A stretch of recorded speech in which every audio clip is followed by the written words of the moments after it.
And thank you so much for your patience. We're excited to be back tonight with Dr. Shelem Flemons. He is a doctor of biblical wellness and the leader of Torso Ministries. And tonight he brings us the topic, Overcome Cancer the Refreshing Way. Overcome cancer the refreshing way. Wait, you mean cancer doesn't have to be terminal? You mean you can get, be healed without chemotherapy and radiation? Absolutely. Tonight, we're going to talk about that. Overcome cancer the refreshing way. We apologize for being late. What would life be like without technical issues? But without further ado, we're going to pass it over to Dr. Flemons. Doctor? Thank you so much. It's so good to be with you all here at the Gulfport, in Gulfport, Seventh-day Adventist Church, I believe. If it's not, I may not have the name right, but I know it's in Gulfport. So God is good, and we're just glad to be with you. It's time now for us to have a word of prayer as we begin. Father, thank you so much for this beautiful day that you've given, a day for us to learn more about you and about the health message. We ask that you will bless us, that your Holy Spirit will fill us. We thank you for this opportunity to share your truths in Jesus' name. Amen. Maybe somebody could tell me the name of the church again it's in Gulfport, but is it Maranatha? Is that correct? Yes, that is correct. Right.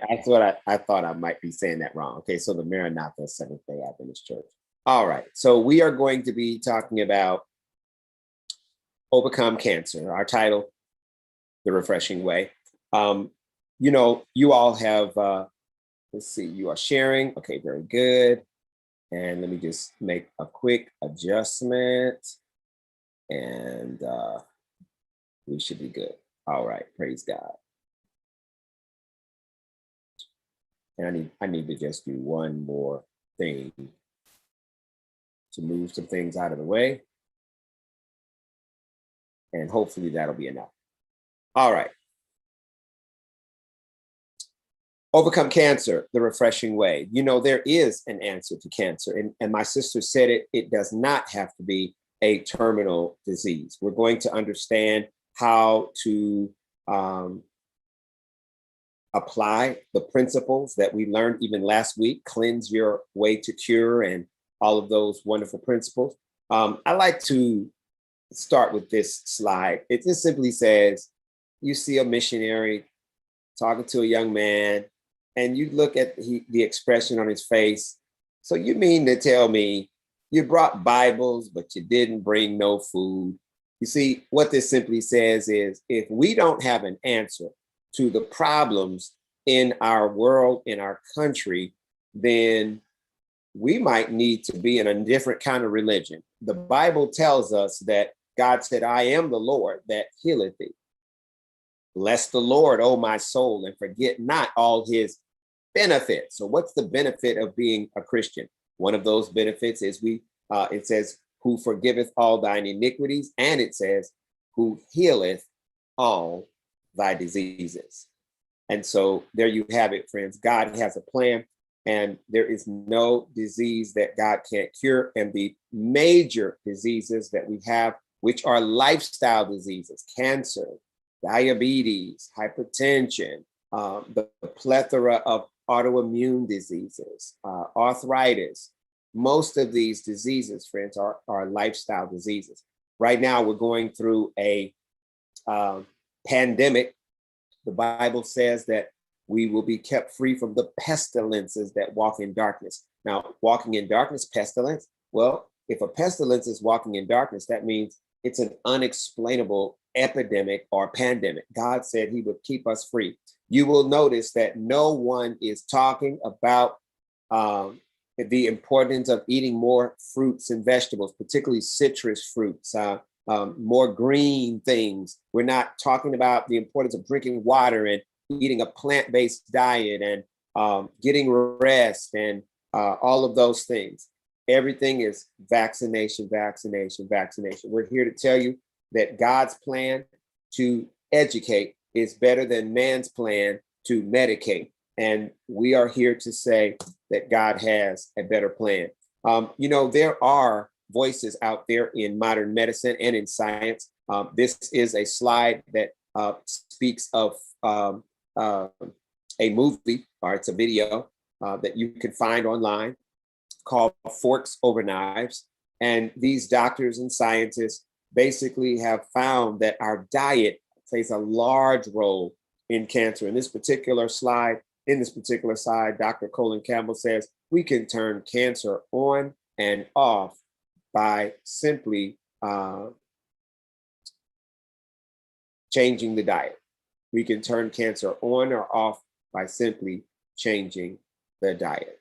So that was he's the author of the China study and many other wonderful things he has contributed to. So let's talk about cancer, my brothers and sisters.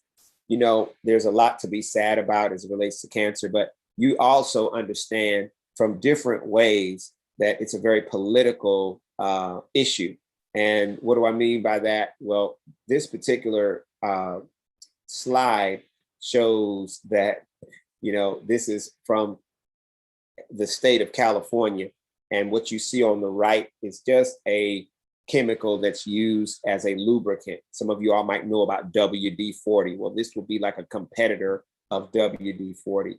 And it's just interesting because it says this product is known to cause cancer in the state of California, okay? So if a person could say, okay, well, I'm not in California. I'm in Alabama or I'm in Mississippi. So I don't need to worry. I don't need to worry about that because I'm not in California. But the bottom line is you already know, obviously, that that's just obviously some kind of, how would I say it? Let me just, I'm having a little challenge with my computer. Hold on a second. Let me just do something real quick. Go back to that slide. Okay. And I'm going to move this down to the bottom. You know how sometimes things are in your way on the screen, so you can't really see. So a person could say, well, I'm not in California, I'm in Mississippi, so I can use this, or it doesn't cause cancer. Well, we already know that that's just political. Obviously, they're required by the state of California to say that, but in other states, they may not be. The point being made is this whole cancer movement is very political, and there's a lot of money made in cancer treatment. And a lot of that money would go away if people knew that there was a better way. People knew the benefits of juicing and coffee enemas and just changing the diet and the lifestyle. So very important things that we talk about. Now, we like to break it down and be real simple. So we simply say that if you can understand eggs in a basket of hay, we're going to use eggs in a basket of hay to explain cancer to you. Eggs in a basket of hay to explain cancer. So let's begin. Well, an egg has an egg white, it has an egg shell, it has an egg yolk, okay? And what you see here on the screen is that there are 3 minerals, sodium, calcium, and magnesium, that actually bring oxygen into the cell, okay? And then also you see that potassium brings sugar into the cell. And what actually happens is when this combination comes, it is like fireworks. We just had a 4th of July. It produces lots of energy, the combination of oxygen and blood sugar, which is glucose. And so this is what you need inside of your cell to make energy. It's called ATP. In the scientific world, adenosine triphosphate is a description of this process, okay? And so that's what you need, oxygen and glucose, which is blood sugar. As it gets into the cell, the combination of the two helps to make energy. We live in a toxic environment. We drink lots of sodas, monster drinks, alcohol, other flavors, sugar drinks. We eat animal products. We eat all types of candies and cookies and all types of things, chemical-laden foods, GMO foods. And the bottom line is we're filling our bodies with toxins. And as we do, these toxins actually have to go somewhere. They have to do something. And so when they get to the cell, they tend to damage the cell wall. When the cell wall is damaged, what this slide is showing is that it blocks the entrance of calcium, magnesium, and sodium. Well, calcium, magnesium, and sodium actually bring oxygen into the cell. So you'll notice that this cell has no oxygen, but it doesn't block potassium. And so this cell has sugar inside with no oxygen inside, okay? Just keep that in mind. What happens when that happens? Well, you don't have the two basic components that produce energy. So without any other intervention, you would not have energy for the cell. So the body is fearfully and wonderfully made, and it goes into a survival mode, and it can take that sugar and cause a little bit of energy to be produced through fermentation. Fermentation is what is the process that you have to make alcohol. Grape juice ferments and becomes alcohol. Just as a sidebar, in the Bible, the word wine the word grape juice or the words grape juice do not exist in the Bible. In the King James Version, it called it wine. But Isaiah 65 verse 8 tells us that we should drink the wine in the cluster. It says it is good and there's a blessing in it. Go over to Proverbs 23 and it says, when it moves itself by itself and gives its color in the cup, that's the fermentation process and the bubbles that you sometimes see in a champagne glass that's moving. That's the energy from fermentation that's causing that. Bible says when it does that, don't even look at it, okay? It stingeth like an adder and biteth like a serpent. So the bottom line, friends, is the Bible does not support the view that it's a good thing to drink alcohol, even in small amounts. I'm not saying at all times in the Bible it was prohibited, but God made it clear that that was not where the blessing came. So Jesus did not make water into wine. He made it into grape juice. Grape juice was the cluster of wine from the cluster of grapes that's spoken of in Isaiah 65 verse 8. Don't have a lot of time to go into that. But as it relates to our subject today, understand that when you don't have oxygen in your cell can actually make a small amount of energy by converting that sugar using the process of fermentation. It is a very low form of energy, okay? However, when that happens, that fermentation actually creates lactate, which is another form of lactic acid. So it creates a more acidic environment in your system. The cell understands that that's not a good thing. And so it tries to send the lactate out because the body can convert that lactate, that lactic acid, into an alkaline form so that it does not harm the body. But when the liver is so congested and so overburdened because of the chicken and the fish and the beef, pork, and the eggs, milk, and cheese, and lots of sugar that we eat, all of these have macronutrients, large nutrients that burden the liver, because I just described foods that are high in the wrong kinds of fats, high in the wrong kinds of proteins, and high in the wrong kinds of carbohydrates. The liver is burdened by that. So it cannot do a good job of converting the lactate from a cell back to alkaline substances. So that lactate, as you see in the slide, goes back to the cell. And when it gets back into the cell, it actually creates a source of fuel for that cell, okay? It creates a source of fuel for that cell. And as the result, lactate is what actually fuels, let me make a little adjustment here, it might be better for lighting, is what actually fuels cancer cells, okay? It's lactate. And that's what we're dealing with. But understand that lactate is another form of lactic acid. So cancer is a disease of acidity, okay? It's a disease of acidity. You have to have an acid bloodstream in order to have cancer. But I want you all to understand, fermentation takes place. It produces lactate, which is another form of lactic acid. It sends it out. In normal circumstances, the liver could convert it to alkaline substances and nothing bad happens, okay? But when it can't, that lactate goes back to the cells and it fuels cancer. That's the fuel for cancer.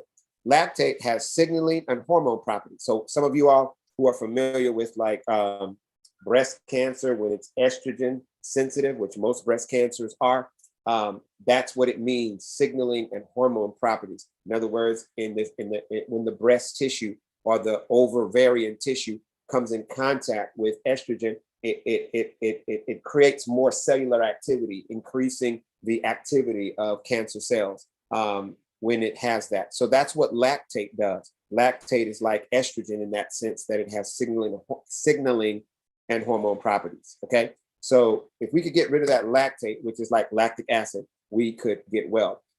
As these toxins are in our bodies, they actually eventually get into the DNA, which is like the egg yolk of the cell. And that's even in a chicken. That's where its genetic material is actually found. And so these toxins and acids get into the DNA, and it actually alters the DNA. Now, what's interesting about that alteration of DNA is that DNA actually tells the cell how fast to divide. And the cell is supposed to divide, generally speaking, most of them every 21 days. Well, and so what does that mean? Let's just say I was down there and I could shake Carrie's hand. So I'm going to show you my hand and act like this other hand is Carrie's hand. And we just shake hands and say, hi, how you doing? So my flesh touched the flesh of her hand when I shook her hand. Well, that means that if I come a year later, because our cells are constantly dividing, and I shake hands with Sister Carrie, the cells that touch her hand today and the cells of her hand that touch my hand today will not be the cells a year from now. There'll be a totally different set of cells, all because our cells are constantly dividing and multiplying, but the DNA, it'll still be Sister Carrie, it'll still be Pastor Shelem Flemons, okay? Dr. Shelem Flemons, whatever you want to call me. The bottom line is that our cells are constantly dividing and multiplying. That's the point. And so what you have to understand is God has that done in accordance with fixed laws, the laws of nature, the laws of God that he has put within our cells. When a cancer cell comes in, it breaks God's law. And it says, I'm going to just divide and multiply anytime I want to. And keep in mind that when that little bit of energy from fermentation takes place, some of us are old enough to remember record players. And you remember if that record player had a little scratch, it would be saying, da da da da da da da da da da da. You get the point? It's a broken record. It just keeps repeating and repeating. And that's what happens with cancer. It just keeps multiplying. They're not healthy cells, but they just keep multiplying and dividing. So it's just enough energy to keep the cells dividing, but not enough energy to make healthy cells with purpose. Okay, so that's actually what happens. Now, remember we said eggs in a basket of hay.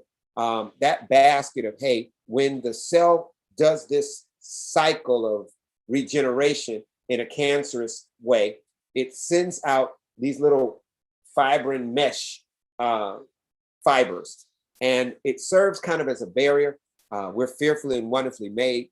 It actually kind of encapsulates this wrong process that's going on. So the immune system only has to come to one place. The problem, though, is that this barrier can block the immune system as it's trying to come in to kill the cancer. So it has a good purpose, but it can block the immune system from getting into the core of the cancer. But it's really your effort to contain it into one place. So when you have a lump, a tumor, or whatever the case might be, that's trying to keep your body from the cancer from metastasizing. That's what it's trying to do, as we're fearfully and wonderfully made. When our immune system is strong, it can break through, and it just deals with that, and you never knew you had cancer. And so that's the eggs in the basket of hay. The issue is we've got to get rid of the toxins that are in our bodies, the toxins that are in our system. We have to start eating the right foods.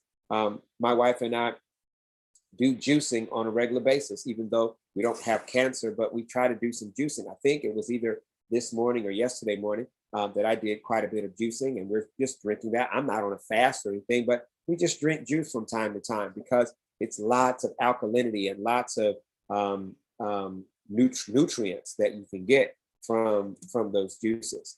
And so it's important, if a person has cancer, or if you want to prohibit it or prevent it, you have to keep your pH in a more alkaline state. Okay. You have to. You'll notice that on the pH scale that you see, 7 is the neutral. To the left, 0 to 7 is acid. Above 7 is alkaline. You want your blood to be slightly alkaline. It needs to be above 7, between 7 and 8, 7.25, 7.5. You can even get litmus paper or pH strips of different types and test your saliva, dip it in there. And some people put it in their mouth, but I don't know if there's any chemicals on that litmus paper or the whatever. So I just recommend, even if you spit in a little spoon or something and then dip it in there and see what your pH is, because you want that pH to be above 7, and that's when you'll have the most optimum health. Cancer can't thrive in an alkaline environment. Remember that the lactate, which is lactic acid, has to keep circulating, feeding the cancer, keep circulating, feeding the cancer. If you can disrupt that process, you can stop the progress of cancer and build up your immune system to fight the cancer. So that's what our program is all about. It's about overcoming the cancer with God's help, trusting in Him, building our immune system, and then causing our body to become more alkaline so that the cancer cannot thrive. Getting well is simple. The Bible says the life of the flesh is in the blood. We've got to have good, clean, alkaline blood. The Bible says a sound heart is the life of the flesh. So good blood in its proper circulation is the life of our flesh. That's all we're doing when we treat cancer. We're alkalinizing the blood, purifying the blood. And then we're also increasing circulation. That's what we're doing. When a person has cancer, I recommend no less than 96 ounces, that's 3 quarts of juice every day, spread throughout the day. You can do it where you put yourself on a clock and every 2 hours drink a certain amount. You can take a quart in the morning, a quart at noon, a quart in the evening, but just don't drink the whole quart at one time. Just kind of sip it so that it takes you a little time before you get it all in. And then at noon, you'll get another quart, take 2 or 3 hours to take that in, and then get the other quart, and then mid to late afternoon. That's going to give you enough alkalinity generally to fight the cancers in your body. If you have a male or female cancer, or a cancer of the male and female organs like the prostate for men, or the ovaries or the breast for women, particularly if it's been tested and shown to be estrogen sensitive, you need to be on more green drinks, okay? More green drinks. And maybe I have to just see if I can quickly, show it on the computer before we're done. But I can give you all a green juice recipe. We have it called the Torso Lean Green juice recipe, and it makes about a quart. So if you tripled that, you'd have your daily dose for the day. This man actually did a juice fast for 60 days. That's 2 months. I can tell you we do at least 10 days, but we still tell people you still need to be drinking that amount of juice even when you start eating. Now you can juice for longer. The longer you juice, the better off you'll be, even before eating. But in our wellness program, we have a 12-day program. 10 days of that 12 days, you're actually on a juice fast. And then, you'll eat at the beginning, you'll eat at the end, but we're really trying to change the inner workings of your body to give you that jump start that is so much needed. So you can survive on juices for a very, very long time. And you can check out this video online. Just look it up, Fat, Sick, and Nearly Dead. I heard it's back on YouTube. I'm not sure about that, but I do know it has been on Netflix and got transferred to Amazon last time I checked, but I don't keep up with it. So again, we have to get the pH into a slightly alkaline environment.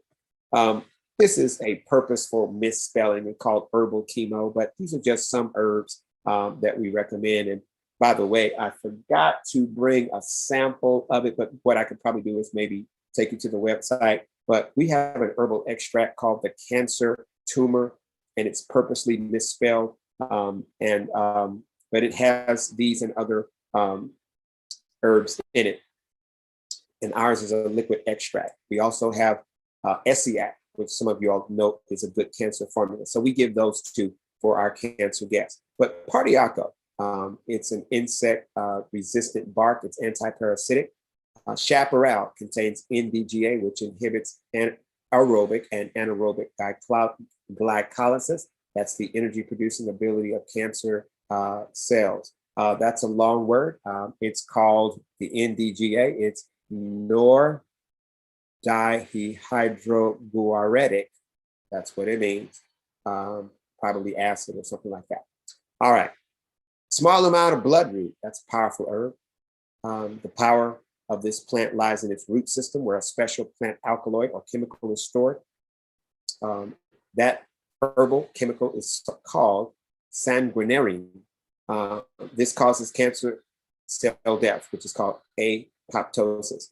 Garlic, which we're familiar with, it restricts blood supply to cancerous tumors. And I already told you about the SEAC formula. Coffee enemas, friends. Now, I showed you on the left, a bag, an enema bag, but I don't really recommend that anymore. We use stainless steel kits that you can get off of Amazon. You can get a stainless steel kit for as little as 18. The more prevalent ones and better ones that have a larger capacity, a 2-quart capacity, are about between $30 to $35, something like that, off of Amazon. It's stainless steel. It'll already come attached, has all the tubing. It's much easier to work with, much easier to clean. So I recommend the stainless steel. But what enemas actually do is coffee enemas, they actually cause the liver to pump out a large amount of bile.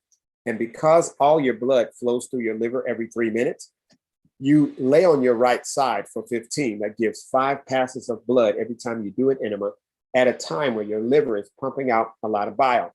Well, what is in that bile? That's going to be a lot of those cancer acids, the lactic acid from cancer cells getting pumped out through the intestine, so it can't be reabsorbed into the blood or channeled back into the blood. It also raises the level of glutathione, which is a powerful immune chemical that is made by the body, a powerful substance made by the body that builds your immune system. So that's that. You can do other types of enemas like wheatgrass, and it builds your immune system and helps to oxygenate and alkalinize. You cannot get well and stay well without the refreshing way. That is a lifestyle that we show on the screen. So the first R is rely on God. That reduces stress. The first E is eat healthy. That's going to get you your alkaline diet, alkalinity in your blood. You have to have fresh air to get plenty of oxygen and negative ions, which help build our immune system. The second R is rest. Your immune system will plummet if you don't have enough rest. You have to get exercise. Your immune system will strengthen and the toxins will be released through exercise. The S is self-control. That means living a temperate life. No alcohol, no smoking, no drugs, no things of that nature. And then even doing in moderation, good thing. You can work, but you can overwork, and that's bad for you, okay? You can eat, but overeating is bad for you. H2O, drink water. We've got to have plenty of water. Distilled water will put you at the 7 mark. Distilled water is a perfect 7 on the pH scale. So at least water would get you to a 7. And then when you add the healthy foods, it pushes you over to the alkaline side. So if you're dehydrated, not drinking enough water, you are going to have a problem getting your pH to the right amount. In the sun, vitamin D is very a strong immune builder and helps balance hormones, and hormones are related to cancer as well. We add a perseverance principle, never give up, and a selflessness principle, give to others. And that's the refreshing way. So you just have to know how to apply it, like we study the Bible and pray, and that's how we rely on God and eating healthy. We apply that by a plant-based diet, a couple of meals a day, lots of juice if you have cancer, things of that nature. And so there are laws and rules as to how to apply that.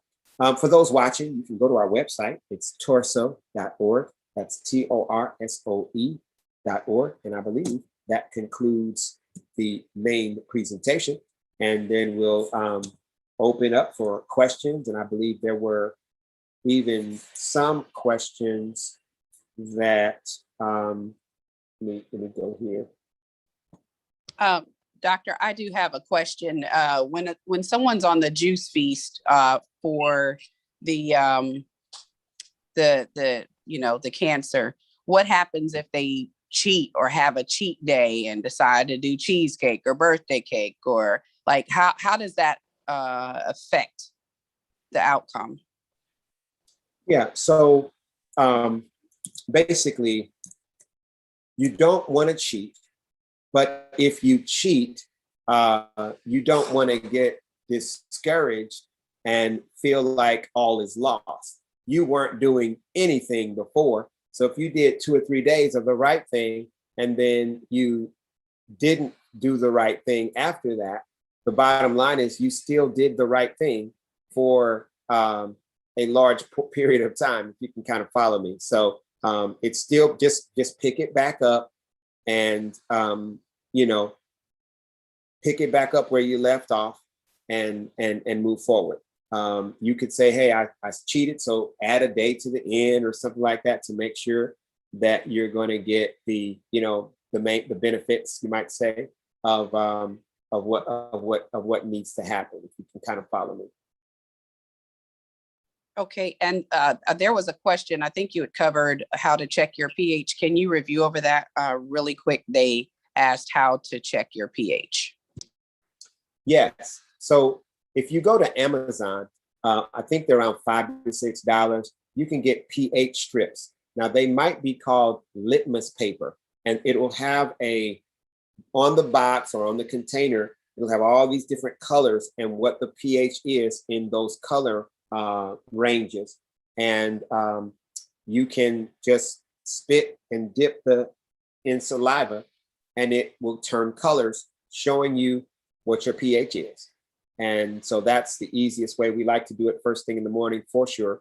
Some people like to check their urine and their saliva. I think the saliva is fine. Just checking your saliva first thing in the morning or throughout the day to check your pH. And that's the easiest way.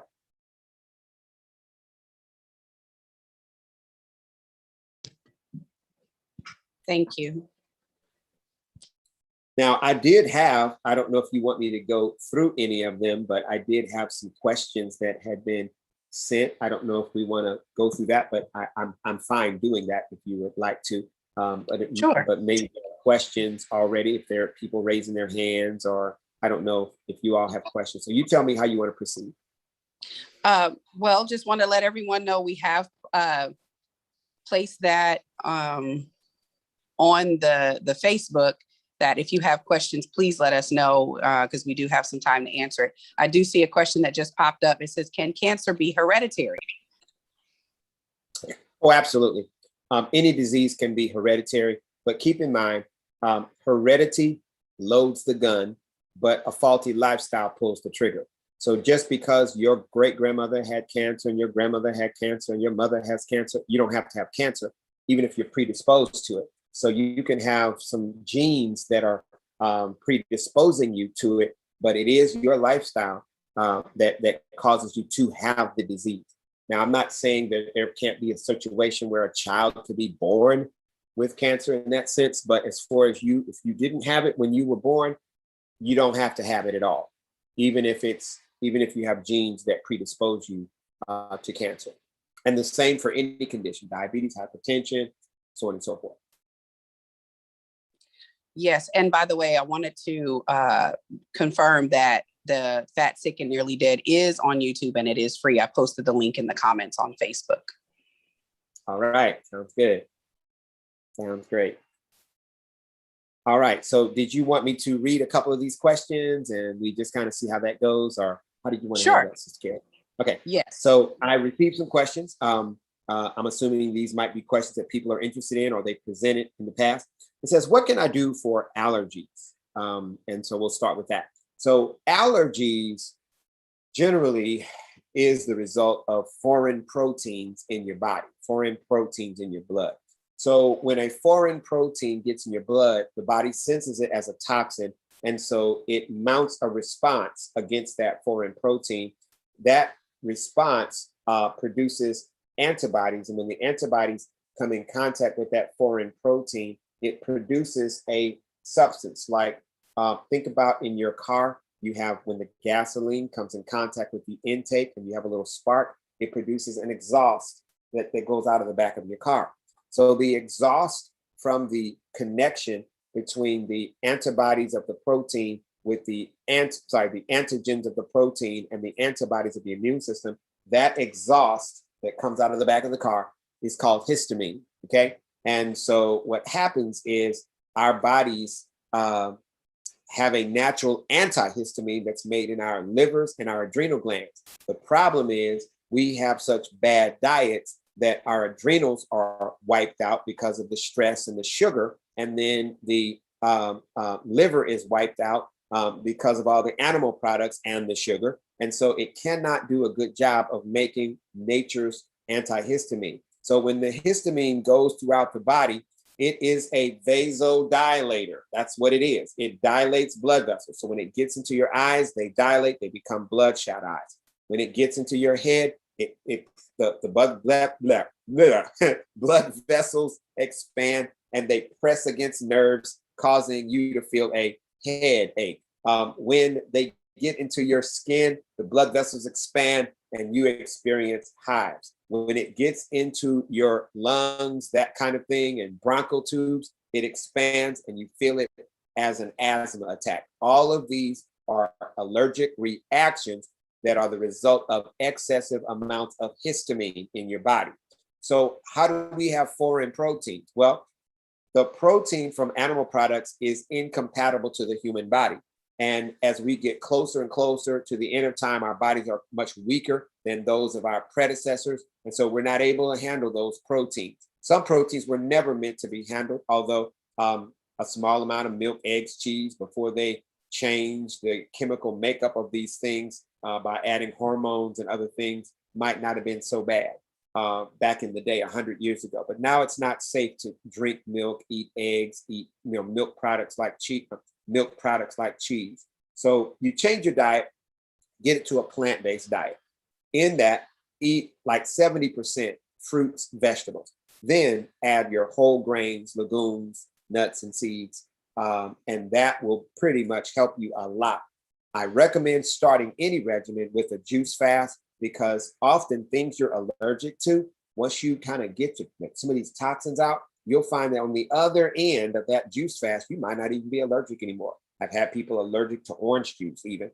After juice fasting, they weren't allergic to orange juice anymore. So some things, that's not to say that there aren't some true sensitivities that you may have in your body and that, you might actually just not be able to handle certain foods. That's fine. You may not be able to handle certain foods, but I'm talking about this chronic issue where we have these allergies, can't even go outside, the pollen is bad, and you don't generally have to suffer the way that you suffer in the pollen.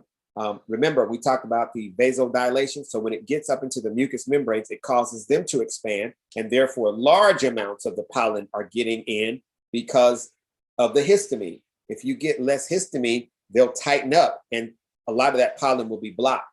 And so you may not have the problem that you have today if you change your lifestyle and your diet. So that's my answer. Let's work on those proteins. Now, a foreign protein is the same as an undigested protein. So if you're drinking with your meals, you're watering down your digestive juices. If you're overeating, your body can't break down all those proteins. So sometimes it's simple dietary habits that are causing us to have these foreign or undigested proteins. Now, let me say it this way. I don't think too many people like snakes. I have met people that like snakes, and I'm not going to say they're weird people, but they're special people. Okay. Most people don't like snakes, and snake venom, when it's a poisonous snake, is nothing but undigested protein. So when that snake venom bites you, and the snake bites you, and that venom gets inside of you, that venom actually, as an undigested protein, causes that allergic reaction that causes the swelling of things. And of course, if that swelling travels up your leg, that's what causes it to be a problem. So the point I'm making is snake venom is nothing but undigested protein. So we know that I simply use that to say undigested protein is poison, because we all know snake venom is poison. And you know that the leg swells or it's nothing but vasodilation. It's just a whole bunch of histamine coming in to fight that foreign protein that causes the casualties that snake venom can actually cause. So if we can get rid of all that foreign protein through our diet, you can probably be allergy free if you have allergy problems, but you can definitely greatly decrease the allergy symptoms that you have. Sound like you were a little surprised there, Sister Karen. It makes so much sense. It's so simple. I just love the way you break it down. And I learn so much every time you come on here. I forgot to even check and see if we had any more questions. No problem. Wow. So while you're checking that, I mean, part of that question came about allergic reactions, especially to healthy foods and fruits and nuts. So again,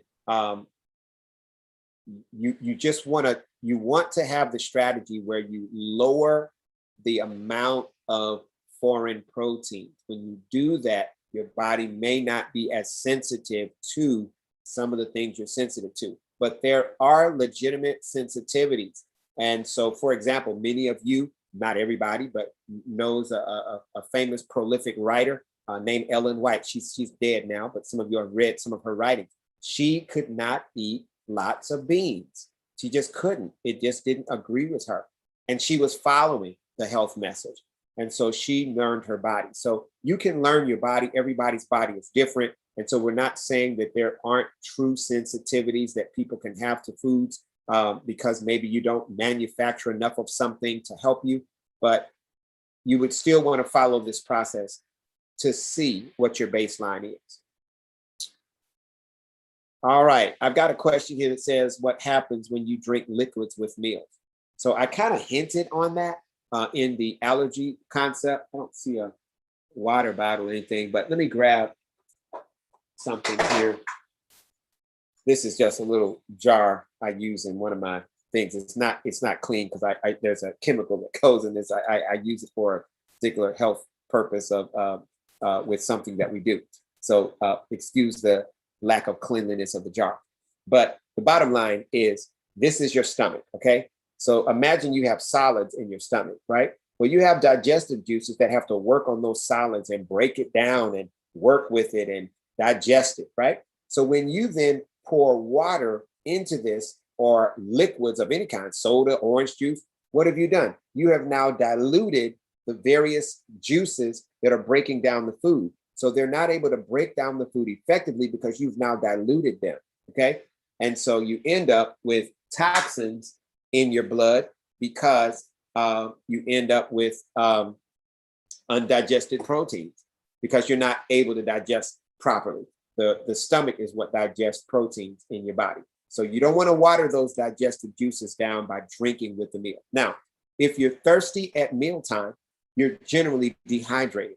So drink lots of water in between. Set yourself alarms if you have to. We do all kinds of stuff with our cell phones. You can set yourself alarms. You can set an alarm for every 30 minutes that it rings and just take a few sips every 30 minutes. Whatever we have to do. We set alarms for other things. We can set alarms even for our drinking of water. And so anything that hinders digestion hinders the digestion of protein. I'll repeat that. Anything that hinders digestion hinders the digestion of protein. We're talking about allergies. It's undigested protein. Overeating. Your stomach can only handle so much. You put too much of a burden on it, you will have undigested protein. I don't care if it's all oranges or grapefruit. It will be too much if you pack your stomach with more than your body can handle. So.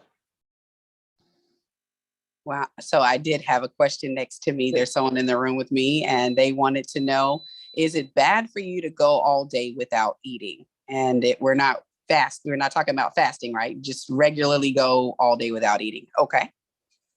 Okay. Are you talking about going all day without eating and then eating at night or just never eating the whole day?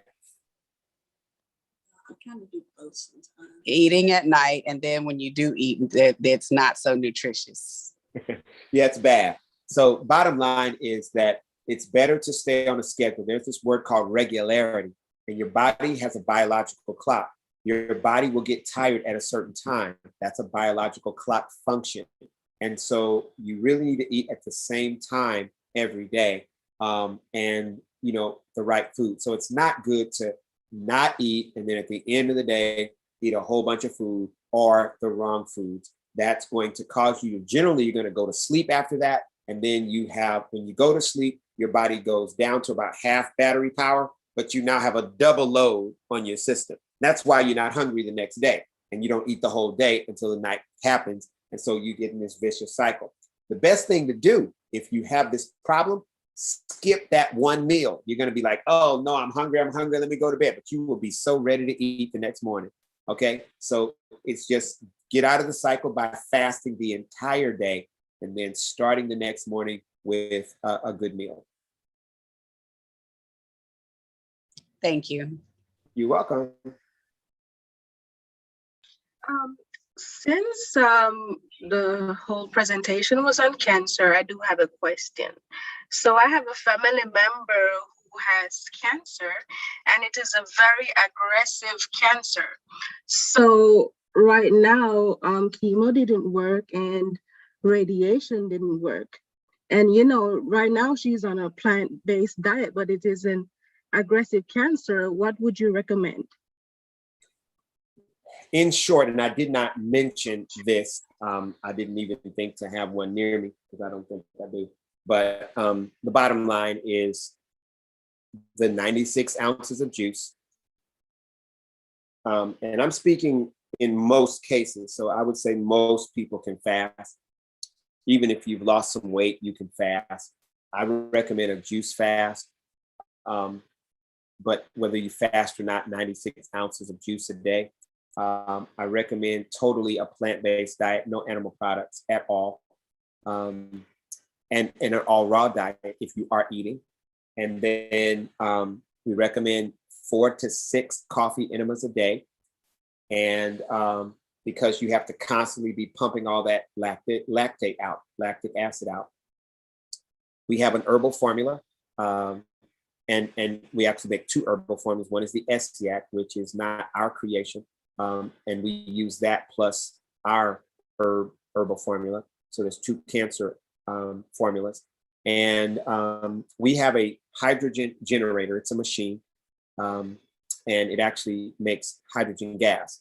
If you want me to show it to you, I'd have to step away. It might take me 2 or 3 minutes and come back with one.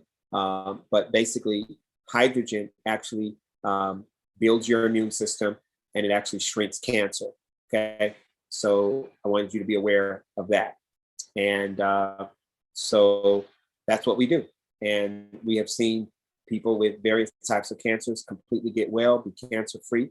I don't ever recommend chemotherapy, ever, because of its toxins. And let me explain chemotherapy to you.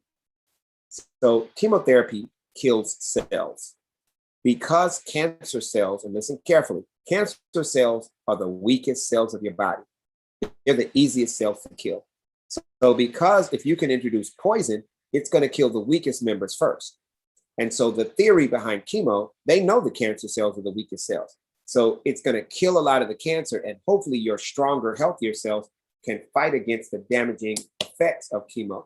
The problem, however, is all chemotherapy causes cancer. I'll repeat that. All chemotherapy causes cancer. One more time.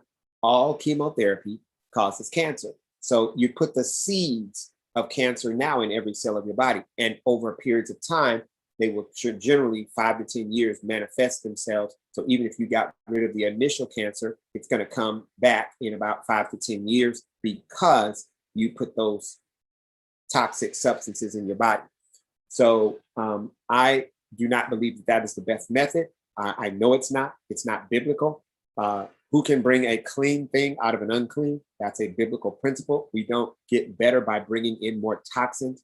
That's why I'm not a proponent of the vaccination. I believe a biblical vaccination is better, and a biblical vaccination would actually build your immune system. So if you came in contact with COVID-19, you would not die because you are, have all these comorbidities that take people out. It is a known fact that it's people with all these extra underlying conditions that are dying. Well, why don't we focus on helping them get well from those underlying conditions? It's easy to reverse diabetes. It's easy to reverse obesity. It's easy to reverse these things if people would make lifestyle changes. And so again, We don't use drugs to prevent disease. And you can generally educate away from drugs in the treatment of disease. So to your relative, I'll be happy to talk with him or her. We do share free information. We also have consultation, a coaching package where we will coach them, write a program for them to follow, so on and so forth. We have a wellness retreat, and that wellness retreat, our next program starts July 19th, just a few days away. So that's a 12-day program. They can get their 10 days of fasting and education right here at Torso Ministry. So those are things we have to offer, and but those are the things that I would do if I was her. The hydrogen, juicing, enemas, herbs, plant-based diet, healthy lifestyle. Thank you. I really do appreciate your information. And I really do agree with you when you say, chemo really caused cancer, because when she did the chemo, it worsened her cancer and it didn't fix anything. So I do agree with you on that, but thank you. Yeah, I mean, when you think about it, and if you just put our thinking caps on, how can something that takes out my hair, changes my taste, makes me weak, makes me throw up, makes me have diarrhea, changes my skin color, how can that be healthy? How can that be doing anything good for me?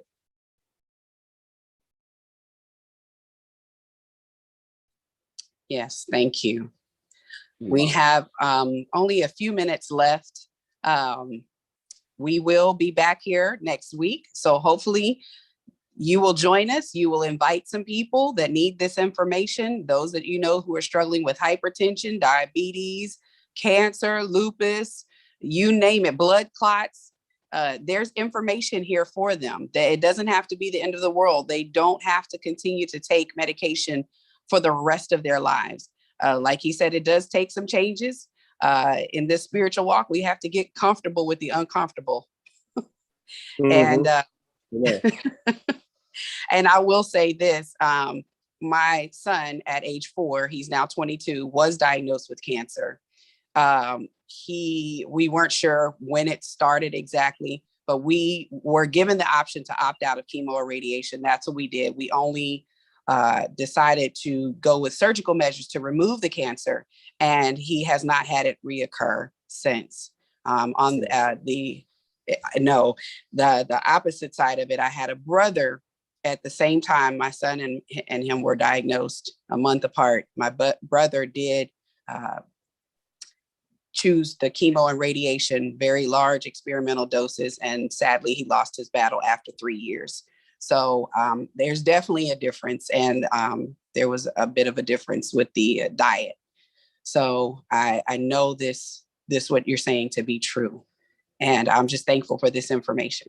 God's way is the best way. Yes, it is. Yes, it is. Yes, it is. I'm so sorry to hear about your brother, but